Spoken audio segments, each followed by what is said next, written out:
데살로니가 후서 2장 13절에서부터 15절까지 말씀입니다. 데살로니가 후서 2장 13절에서부터 15절까지 말씀, 구약성경 334쪽입니다. 이 말씀을 다 함께, 저와 여러분이 함께 봉독하도록 하겠습니다. 이는 이 시간 우리에게 주신 하나님의 거룩한 말씀입니다.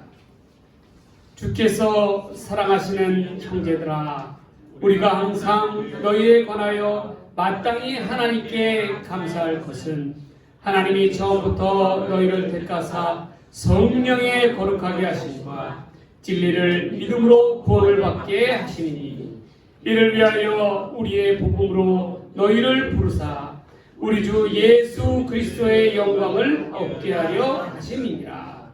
그러므로 형제들아, 굳건하게 서서 말로나 우리의 편지로 가르침을 받은 전통을 지키라. 아멘. 가정에는 남편의 역할이 있고 가장의 역할이 있습니다.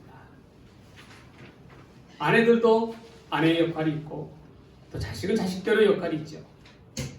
가장이라고 해서, 남편이라고 해서 가정에서 위세를 부릴 것도 없습니다. 한 가정의 가장이라면 당연히 해야 하는 것입니다. 마찬가지로 교회 안에서도 하나님을 믿는 성도라면 마땅히 해야 할 일이 있다는 것입니다. 그 일이 무엇인가? 오늘 주신 말씀을 통하여 한번 상고해 보도록 하겠습니다. 첫 번째로, 성도가 마땅히 해야 할 것은 감사하는 일입니다. 감사하는 일. 제가 며칠 전에 버스를 탔어요. 버스를 탔더니 내릴 때 보니까 버스에 그런 문구가 써 있더라고요. 저는 근데 항상 버스 같은 걸 타게 되면 내릴 때 꼭 기사님한테 인사를 하고 내립니다. 감사합니다 하고 이렇게 내리거든요. 그런데 보니까 거기다 뭐라고 써져 있냐면, 감사하며 인사하면 어떨까요? 딱 그렇게 써놓은 거예요.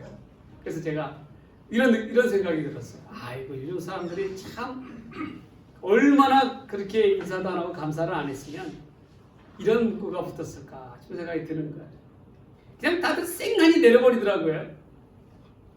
근데 돌이켜보면 여러분, 얼마나 감사할 겁니까? 왜요? 물론 내가 차비내서 버스를 타는 거지만 그래도 정시에 추운데, 이렇게 찬바람 불고 추운데 버스 기사님이 딱 제 시간에 맞춰서 와서 나를 또 그냥 지나쳐 가버리면 어떡해요?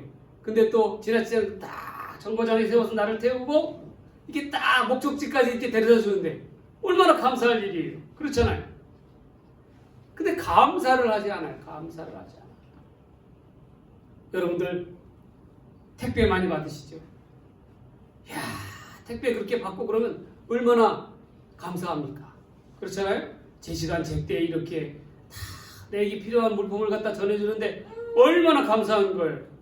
그런데 택배 아저씨들한테 만나도 부딪혀도 인사 한 번을 안 해. 고맙다고, 감사, 수고한다고, 그런 인사를 안 해요. 그냥 당연히 내가 택배비 줬으니까 당연히 받을 거 받는 거지, 그렇게 생각한단 말이에요. 그런데 여러분, 한번 생각해 보세요. 당연한 건 없어요. 반드시 누군가 수고를 해주기 까닭에 내가 그 혜택을 입는 거예요. 그렇기 때문에 우리는 늘 감사가 있어야 됩니다. 특별히 나에게 도움을 주고 그러한 사람들만을 위해서 감사하지 말고 더 낮은 곳에 있는 분들한테 감사할 줄 아는 여러분들이 되셔야 됩니다. 저는 그래서 택배하시는 분들이랑 우리 복공방에서 화장실 청소하시는 그런 분들 보시면은, 아주머니들 보시면은 꼭 정중하게 인사한 다음에 제 냉장고에 있는 게 음료수 같은 게 있으면 꼭 그분들한테 갖다 드려요. 그러면 아무것도 아닌 것 같은데도요, 그렇게 고마워라 하시더라고요. 네. 그게 어떤 데서 나타난 줄 아세요? 택배 아저씨들 보면 휙휙 던지잖아요. 그런데 우리 목공방에 보면은 정중하게 거기다 가운데다 딱 갖다 놔주시더라고요. 던지지 않아요. 얌전하게 아주 그렇게 해주시더라고요. 왜 그렇게 해주시겠어요?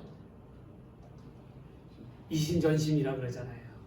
이 사람이 나를 이렇게 생각해 주는데 나도 거기에 대해서 상응을 해줘야 되는 거 아니에요. 여러분, 감사할 줄 아는 자에게 하나님의 은혜가 있는 거예요.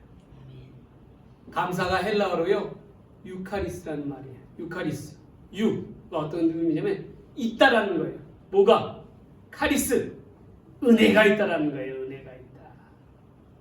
감사가 있을 때에 하나님의 은혜가 있는 거예요. 그 자리에. 근데 불평과 불만 가운데 내 입을 갖다가 항상 주장하게 되면 어떻게 되겠어요? 거기에는 하나님의 은혜가 없어요. 그래서 우리가 늘 감사하며 살아가는 것이 중요합니다. 근데 불평하는 습관적으로 불평을 입에다 달고 사는 사람은요, 끝까지 불평하다 끝난다는 거예요. 그 인생. 여러분 그거 아셔야 돼요. 그래서 우리는 늘 항상 입만 열면, 특히 성도라면, 하나님 믿는 성도라면 입만 열면 감사가 튀어나와야 되는 거예요. 강화도에 가보면요, 천연적으로 온천수가 나오는 곳이 있어요. 땅이 따뜻하다 보니까 한겨울에도 온천수가 펑펑 쏟아지는 거예요. 그러니까 그 지역 사람들은요, 어떻게 하겠어요? 그 온천수 가지고 난방도 하고요, 집안을 환하게 난방도 하고요, 또 집안일도 하고요, 또 여자분들 같은 경우에 빨래를 할 때 그 온천수를 써서 빨래를 해요. 근데 여러분, 빨래를 할 때 온천수만 있으면 되겠습니까? 아니죠. 헹굴 때는 또 뭐가 있어야 돼요? 찬물에다 헹구잖아요. 그렇잖아요. 그렇죠? 온천수도 터져 나오고 찬물도 나오고. 우리로 봤을 때는 얼마나 감사할 일이겠어요. 여러분, 가스비도 안 들고 그렇게 따뜻한 물이 펑펑 쏟아진다면 얼마나 좋겠어요. 그런데요, 이런 분들이요, 한 번은 얼마나 어떤 이가 물었어요. 아유, 참 좋으시겠어요. 이렇게 온천수가 펑펑 쏟아져 나오니 얼마나 좋겠습니까? 그렇게 하니까 어떤 아주머니가 뭐라고 그러는지 아세요? 뭐라고 얘기하냐면, 온천 한쪽에는 온천수도 나오고 한쪽에는 찬물도 나오고, 그리고 또 하나가 더 있었으면 좋겠다는 거예요. 뭐냐? 비눗물이 나왔으면 좋겠다는 거예요. 비눗물이. 여러분 생각에는 어떠세요? 하나만 나와도 감사할 일인데, 두 개가 나온다? 더욱더 감사할 일이죠. 그렇지 않습니까? 그럼에도 불구하고 세 개가 나오지 않는다고 해서 불평을 한다면 이게 맞느냐는 얘기예요. 맞느냐는 얘기냐. 여러분, 이번에 눈이 많이 내렸죠. 보니까 생각도 못한 곳에서 막 무너지고 막 난리 났더라고요. 눈이 무거우니까. 습식 눈이니까 막 비닐하우스 그냥 어수룩하게 안 되는 화훼농가 같은 경우에는 막 지붕이 다 무너지고, 심지어는 농수산물 시장이, 안양 농수산물 시장이 어떻게 해요? 천막까지도 다 무너져 버렸잖아요. 그렇죠? 그런데 여러분 보세요. 사람의 앞뒤는 모르는 거예요. 그 뉴스에서 인터뷰를 하니까요, 그 상인분이 그렇게 얘기하시더라고요. 내 여기서 장사를 20년, 30년 했는데 이런 적이 한 번도 없었다라는 거. 한 번도 없었다. 또 이번 눈으로 보니까 저 양평에 있는 그런 오지에 있는 그런 어르신들에 있는 집은 전기가 끊겨서 눈 때문에 전선이 끊어져가지고. 그러니까 어떻게 해요? 그분들이 보니까 핫팩을 막 5장, 6장 깔고 막 그렇게 갖고 주무시고 그러시더라고요. 평상시에 전기가 들어오는 것, 또 평상시에 기둥이 받쳐주는 것, 감사한 사람이 있었어요? 없었다라는 거예요. 그러나 이 모든 것 또한 어떻게 해요? 감사할 제목이라는 거예요. 우리 주변을 한번 보세요. 근데 우리 가정을 한번 보세요. 감사할 일이 얼마나 많이 있습니까? 감사할 줄 알아야 돼. 근데 감사하지 못한다는 거예요. 저 잠실 저쪽에 있는 헬리오시티 얼마나 넓은지 몰라요. 예. 뭐 또 얼마나 아파트 잘 지어놨습니까? 근데 거기서 가스가 안 나오고 예? 전기가 끊어질 줄 어떻게 알았어요? 그렇죠. 동네가 난리가 난 거예요. 단지가 전기가 끊어져가지고 목욕도 못하고 그러니까 난리가 나는 거예요. 여러분, 감사는요 이러한 거예요. 내게 꼭 주어졌다라고 해서 감사할 것이 아니라 내게 주어지지 않았다고 해서 작은 것이라도 우리 하나님께서 돌봐주셨기 때문에 이렇게 지탱이 나아가고 있는 거예요. 우리가 감사해야 될 제목이 거기에 있는 거예요. 저도 가만히 돌아보니까 하나님께서 우리 교회를 지켜주시고 인도하여 주셨기 까닭에 이렇게 한 해를 보내게 됐다라는 것에 대해서 감사가 저는 나오더라고요. 저는 12월 달이 싫어요. 왜 싫은 줄 아세요? 11월 달에 되잖아요. 그러면 처리해야 될 문제들이 너무 많아요. 네. 일단은 이 은행에 융자 낸 거 있잖아요. 은행에서부터 연락이 와요. 무슨 연락이 왔느냐? 그 융자 받은 거 연장을 하려 그러면 이자율을 다시 계산해야 한다는 거예요.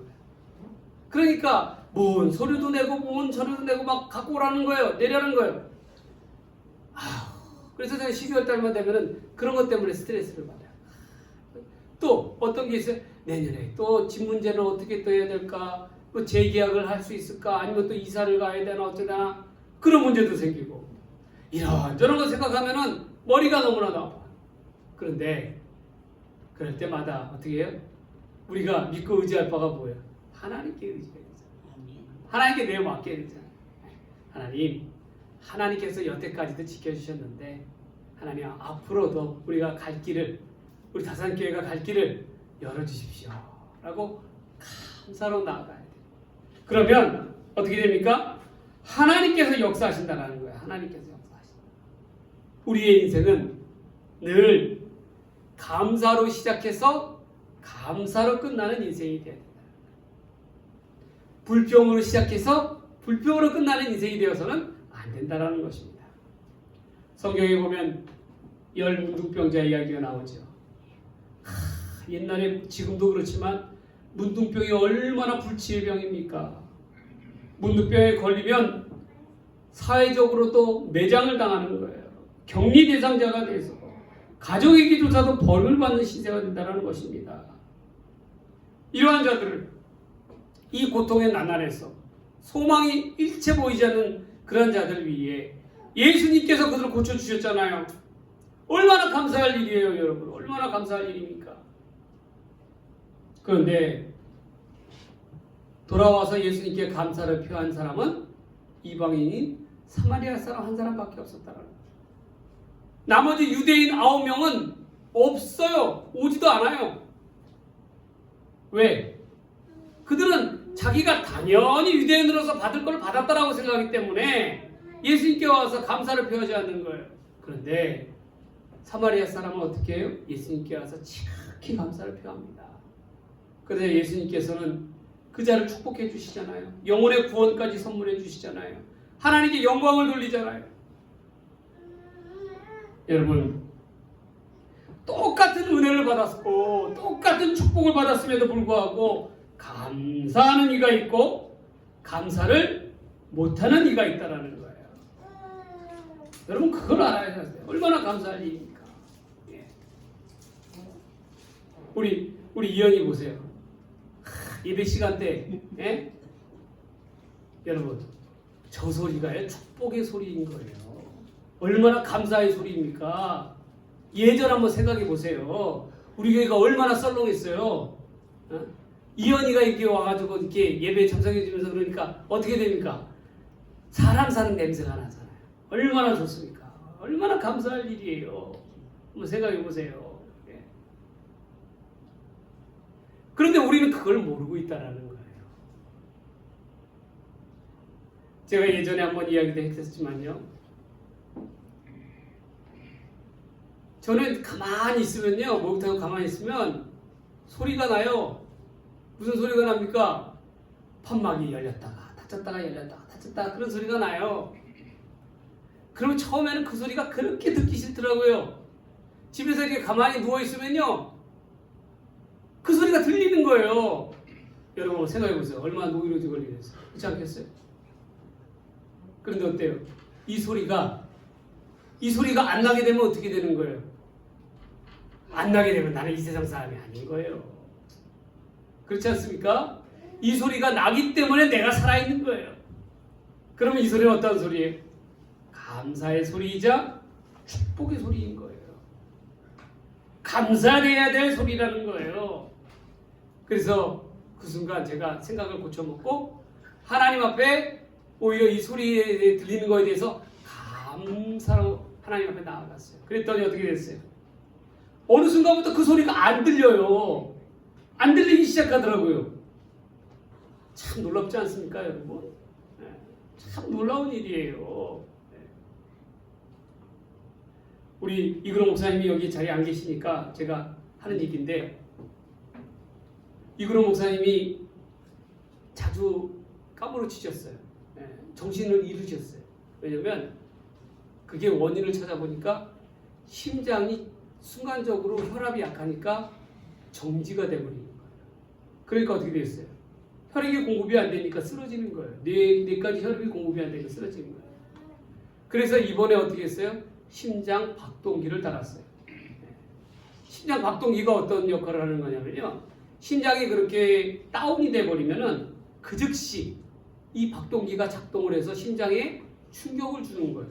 한마디로 얘기해서 우리가 외부에서 심장 박동기 그 교육 많이 받잖아요. 외부에서 이렇게 하고 전기 충격을 해주는 그거랑 똑같은 거예요. 얘가 심장이 이상 증세가 오거나 그렇게 되면 어떻게 돼요? 얘가 작동을 하는 거예요. 그래갖고 심장을 뛰게 만드는 거예요. 그러면 어떻게 되겠습니까? 그러면 다시금 정상이 되는 거예요. 정상으로 돌아오는 거예요. 그러니까 이 박동기가 역할이 굉장히 중요한 겁니다. 그런데 문제가 또 한 가지 있어요. 뭐냐면 이 심장 박동기가요, 배터리 수명이 한 12년 정도 된다 그러더라고요. 그러니까 어떻게 되겠어요? 12년 지난 다음에도 배터리를 갈아야 돼요. 그럼 다시 드러내야 된다는 거예요. 그런데 더 큰 문제는 뭐냐? 이분이 나중에 뇌사해갖고 돌아가시게 되거나 그렇게 되면요, 큰 문제가 생겨요. 왜냐면 병원에서 사망 신고를 못 내려요, 의사가. 왜 그렇죠? 뇌는 죽었는데 심장은 계속 뛰고 있는 거예요. 왜? 심장 박동기 때문에. 그러니까 어떻게 됐어요? 이 사람은 죽은 사람이라고 볼 수가 없는 거예요. 그러니까 그게 문제가 돼가지고 어떤 때는 가족들끼리 있잖아요. 뭐 한 달이 가고 두 달이 가고 세 달이 가고 계속 그렇게 할 수밖에 없는 거예요. 그러니까 나중에는 그게 문제가 되는 것입니다. 그렇지만 그래도 어떻게 해야 돼요? 그래도 달아야지요. 왜냐? 살았을 때 그게 있어야지만이 쓰러지지 않잖아요. 그렇잖아요. 해야죠. 그래서 다행히도 심장 박동기 단 이후로부터는 그렇게 쓰러지고 그러시지 않는다 그러더라고요. 그것만 해도 감사할 일이죠. 그렇지 않습니까, 여러분?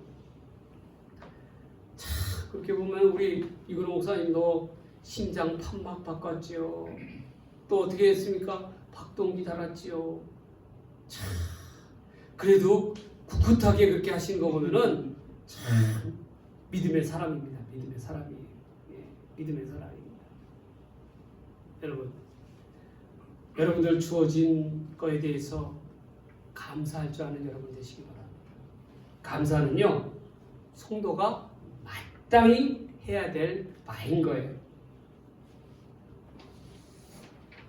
오늘 본문을 보면요, 13절에 보면요, 사도 바울이 이렇게 이야기합니다. 주께서 사랑하시는 형제들아, 우리가 항상 너희에 관하여 마땅히 하나님께 감사할 것은, 너희로 인해서 감사한다라는 거예요. 여러분, 그 배경은 이러합니다. 사도 바울은요, 복음의 대적자였어요. 그렇잖아요. 그래서 어떻게 했습니까? 어떻게 해서든지 간에 예수 믿는 자들을 핍박했잖아요. 그러나 그 중에 다메섹 도상에서 예수님을 만나고 회심하게 되고 또 세계 선교사로서 하나님의 부르심을 받았잖아요. 그러자 바울이 뭐라고 이야기합니까? 자기는 정말 자격이 없는 사람임에도 불구하고 하나님께서 내게 자격을 주셨다. 그런데요, 사도 바울이 본문에서는 2차 전도 여행 중에 저 헬라 지역, 데살로니가 지역에서 전도를 하게 됩니다. 그랬더니 하나님께서 은혜를 주셔서 그 데살로니가 교회에 그쪽에 부흥의 역사를 주셨어요. 많은 이들이 교회에 나와서 예수를 믿고요, 따르게 되었습니다. 날로 은혜가 넘쳐나게 되었어요.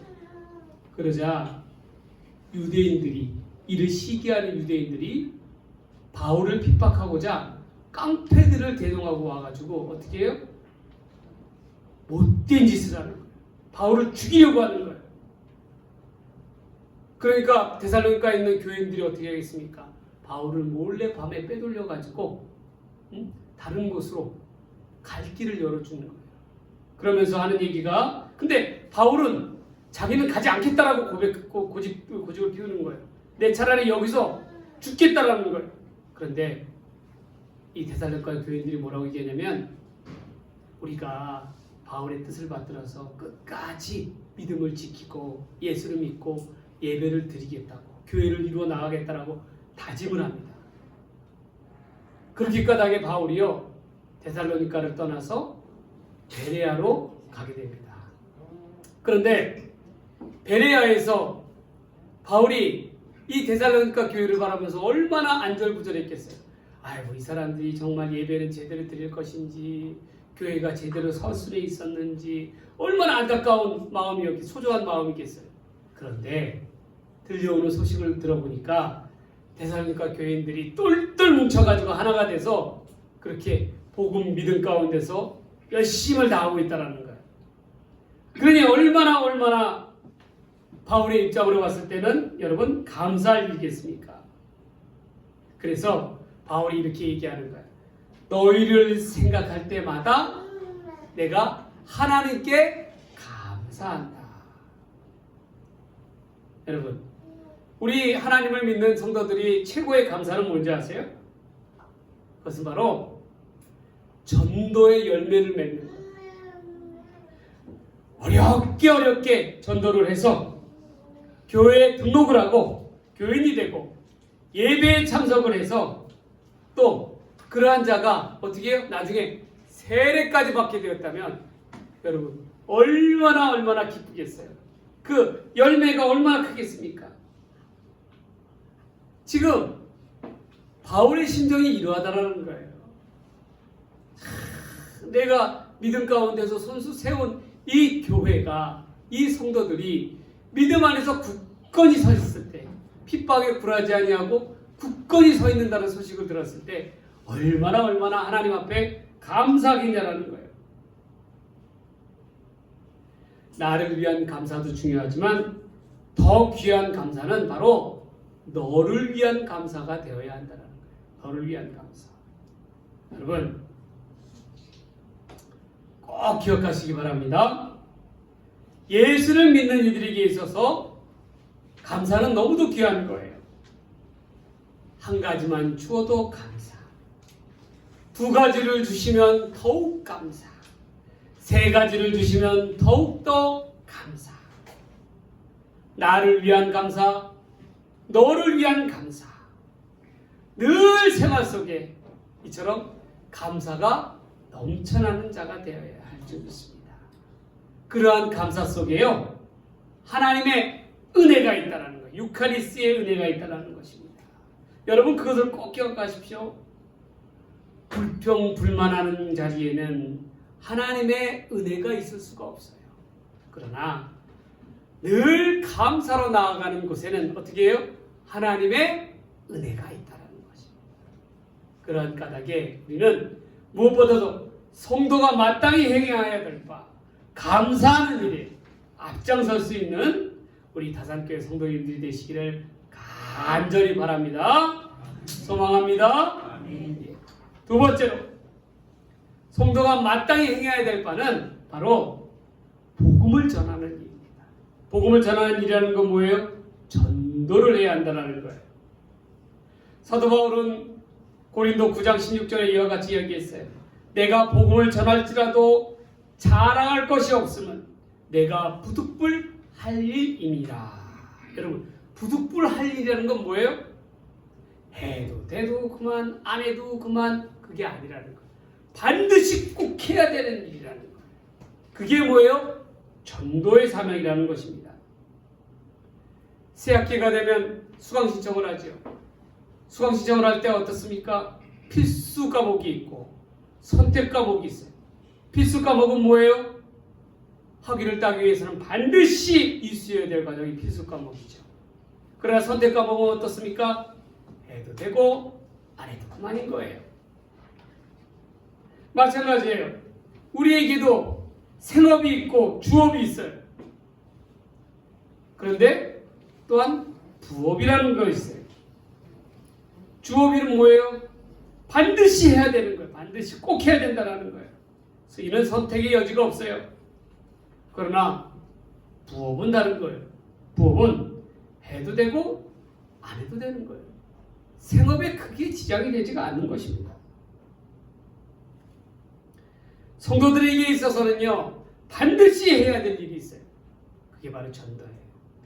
그래서 사도 바울은요, 자기가 전도하는 것에 대해서 자랑하지 않았어요. 왜? 이는 꼭 해야 될 일이기 때문에 그런 거예요. 심지어는 사도 바울은 이렇게 이야기했죠. 내가 복음을 전하지 않는다는 것은 오히려 내게 화가 미칠 것이다. 그렇게 이야기했어요. 여러분, 우리는 무엇보다도요, 전도하는 일에 앞장서야 되는 거예요. 오늘 본문을 보면요, 13절, 14절에 이와 같은 내용이 있어요. 하나님이요, 사람을 구원하는데 구원의 도리가 유일무이하게 성경에서 담겨져 있는 부분이 바로 이 부분이에요. 첫 번째로요, 하나님께서요, 택하셔요. 두 번째로는요, 부르셔요. 세 번째는 성령으로 거룩하게 하셔요.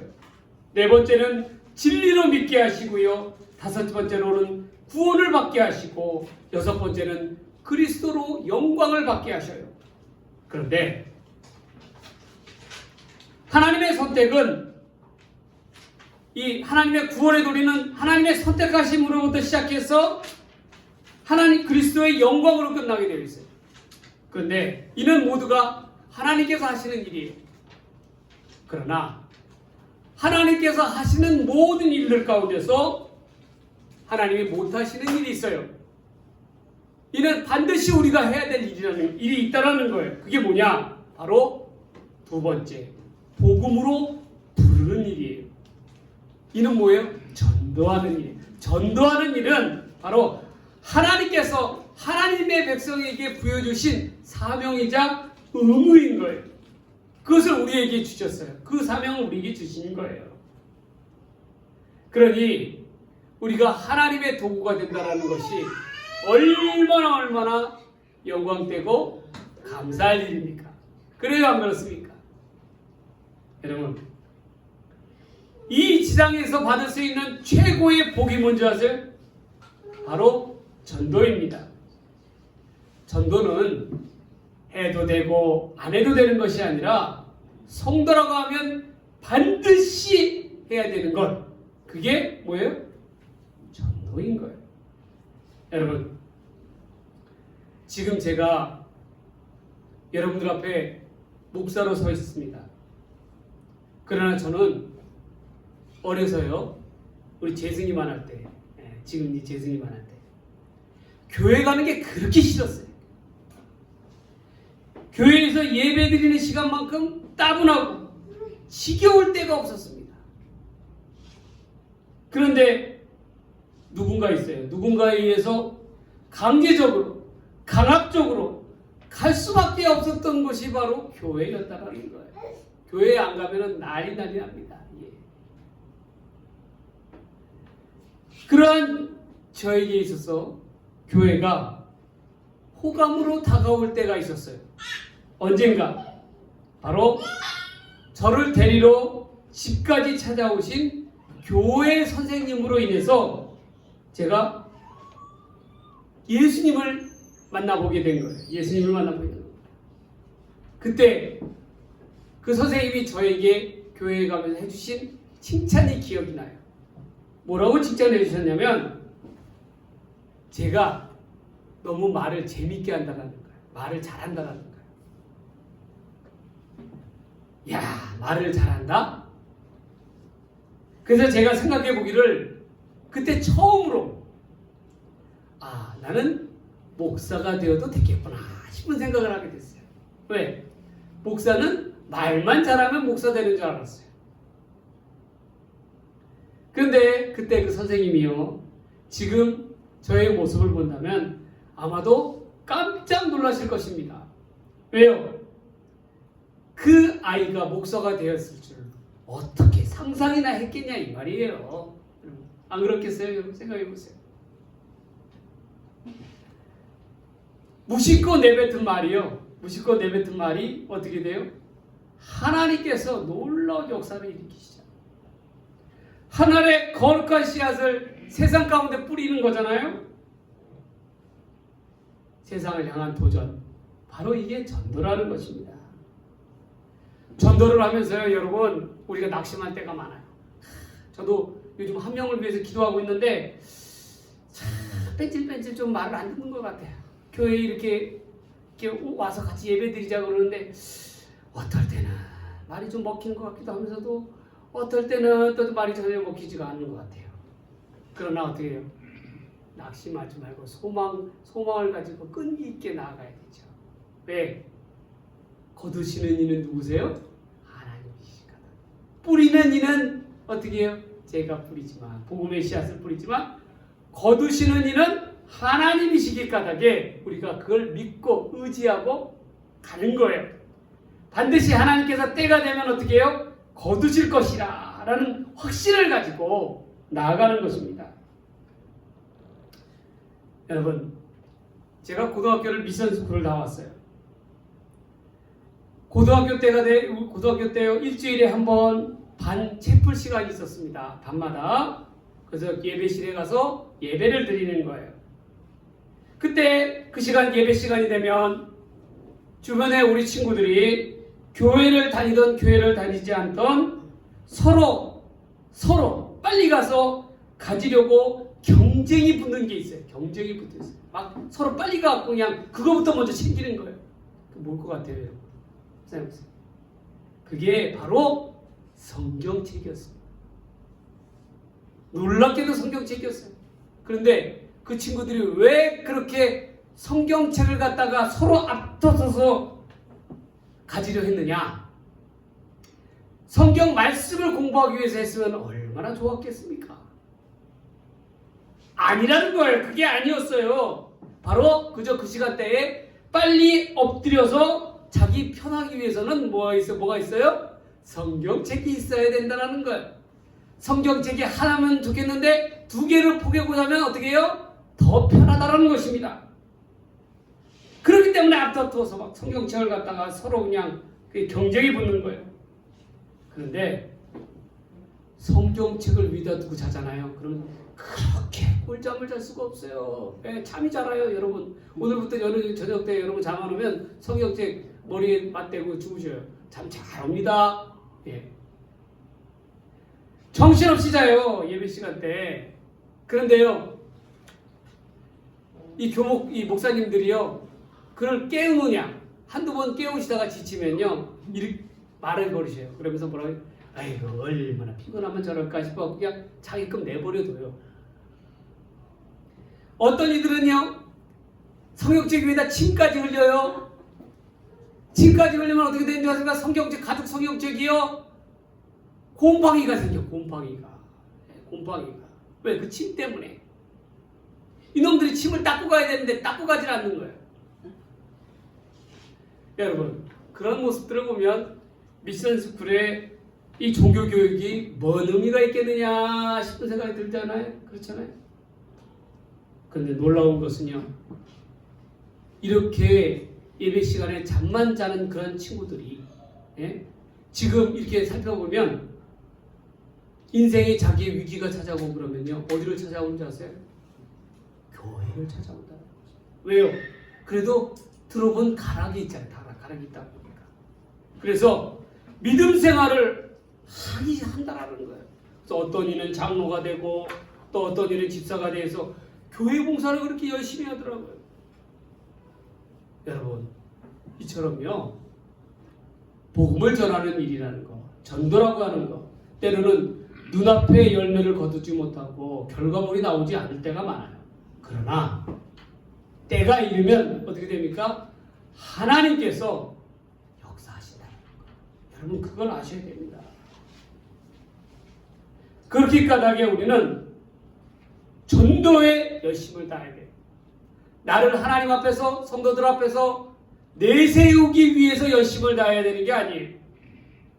어떻습니까? 이는 사도 바울이 이야기한 바와 같이 부득불하게 반드시 해야만 하는 성도의 의무이자 책임이기 때문에 그렇습니다. 그래서 우리는 열심을 다하여 복음을 전할 수 있는 믿음의 성도들이 되시기를 바랍니다. 다가올 새해에는 여러분들 목표를 세우세요.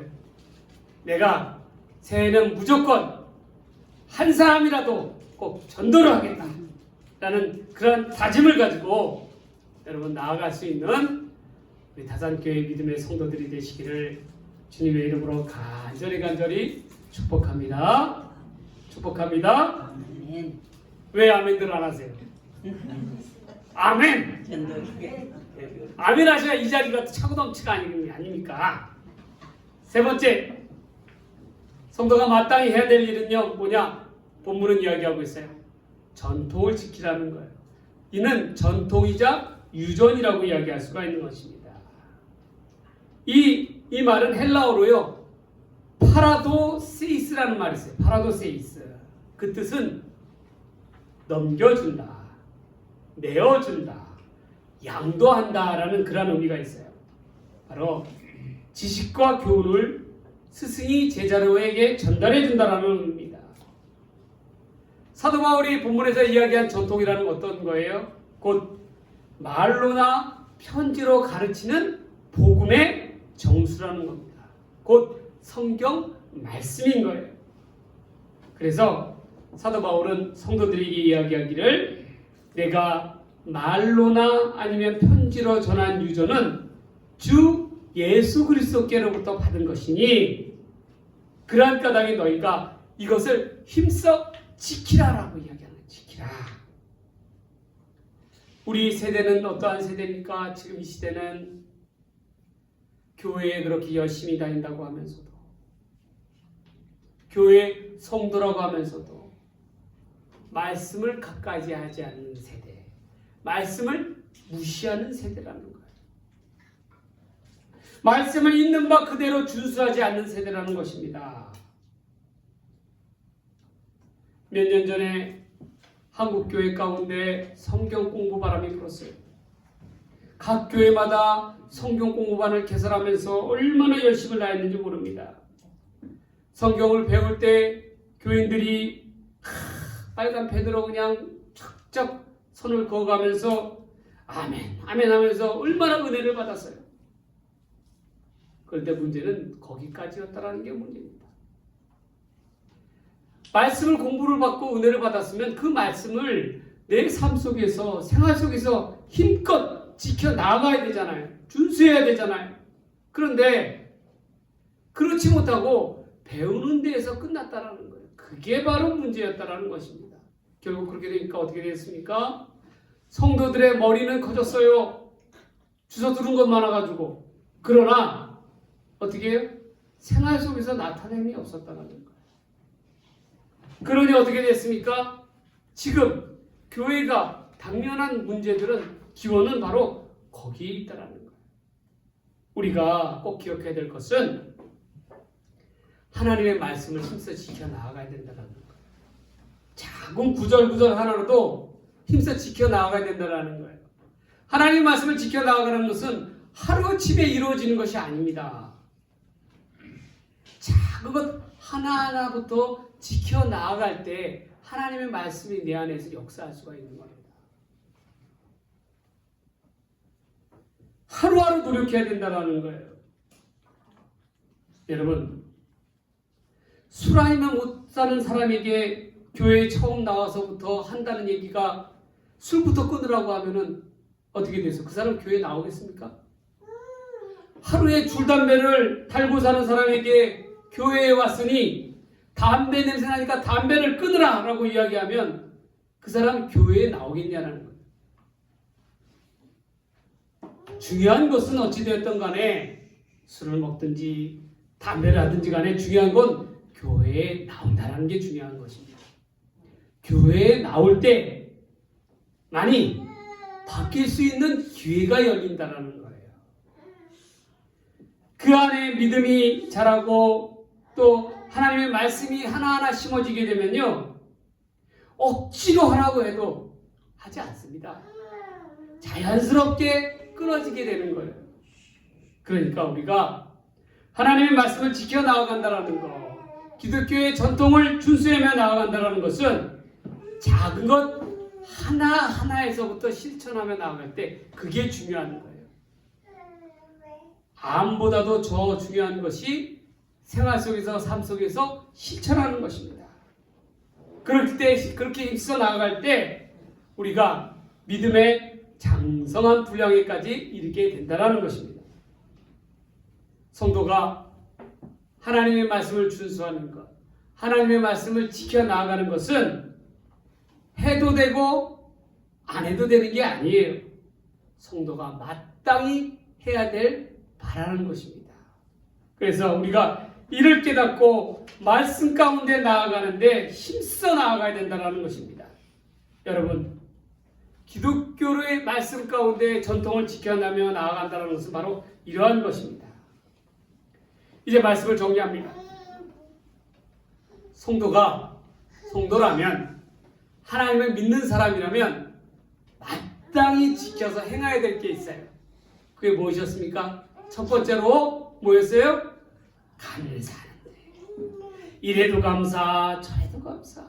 하나님 앞에 감사하는데 앞장서야 된다는 거예요. 두 번째 또 뭐였습니까?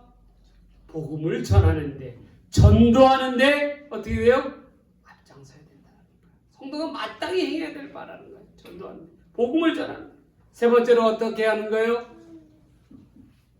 전통을 지켜나가는데, 하나님의 말씀 가운데 나아가는데 어떻게 돼요? 마땅히 행해야 된다. 감사하는 것, 전도하는 것, 하나님의 말씀 가운데 거하는 것, 이 세 가지에 힘써 나아가는 우리 다산교회 성도님들이 되시기를 주님의 이름으로 간절히 축복합니다. 아멘. 축복합니다. 아멘. 기도하겠습니다. 하나님 아버지, 감사합니다. 이 땅 가운데 하나님의 성도로 불러주시고 성도로 택하여 주시고 또 은혜받고 구원받고 하나님의 영광을 나타내게 하여 주심에 감사합니다. 하나님, 우리가 하나님의 성도로서 감사하는 일에 앞장서게 하여 주시고 복음을 전하는 데 앞장서게 하여 주시고 기독교의 전통을 지키는 데 앞장서는 믿음의 성도들 다 되게 하옵소서.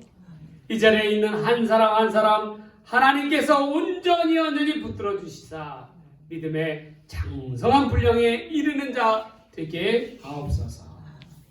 감사드리오며 귀하신 말씀 우리 주님 예수님의 이름으로 간절히 기도 드리옵나이다. 아멘.